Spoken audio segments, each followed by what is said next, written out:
face the nation, and the question we are raising tonight is China India's greatest threat in this particular region? Carry on with your voting and we'll carry on with our discussion. Is China India's greatest threat? Look, China is a challenge because China wants to be the unquestioned great power of Asia. On its own terms. On its own terms. India is going to take years to be able to match that. But for the first time, they are seeing in India a potential to do it. Provided we pay our diplomatic cards well. They are very concerned about what we are doing in Southeast Asia. They are very concerned about the way we are making inroads in Myanmar. So, that is there. They are now deploying their navy in the Indian Ocean. So how do we win the Chinese's respect? You win the Chinese's respect, grow for the next 10 years at 10% per annum, and have 5 nuclear submarines and a strong military force.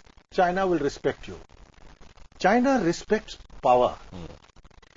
Hard power, economic power and military power. Not soft power. No, they no. don't care about whether all across the world they're watching Bollywood films or the software millionaires they or the software executives everywhere. Yeah. They acknowledge our soft power.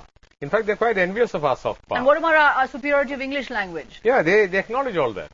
They say that you have a great facility for the English language. You play cricket with England, and they're quite mystified by all that. But they still don't see how we intend to convert all that soft power into usable military or hard power. Right, so and if we don't have hard power, we really don't matter to the Chinese. So what do they have? Do they have contempt for us, basically? There is a measure of contempt. There is a measure of mystification and envy. It's several things. So what I'm coming back to say is, they are our neighbor. We have to engage them. But let us engage them from a position of strength, economic and political. Let us have no illusions of this bye-bye business. They are a nationalist. I don't regard China a communist country. China today, we were talking to Mr. Nilotpal Basu. Right. CPI members of parliament have told me when I was in Moscow that it is a great Han chauvinist country.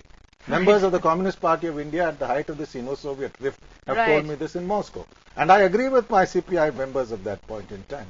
But when they are a neighbor, you have to deal with them. And also, we must, as Mr. Basu himself says, which I agree, keep your options open. Work with China on several areas where you can. But never underestimate their inclination to use power, and be ready for it. So don't confuse association with friendship. Yes. There's no friendship here. Is necessary.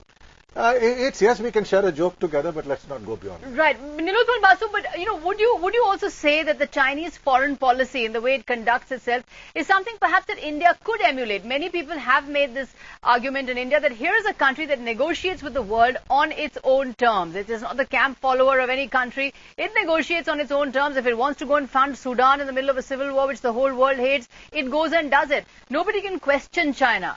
Is this a foreign policy paradigm that you feel is worth emulating for a country like India?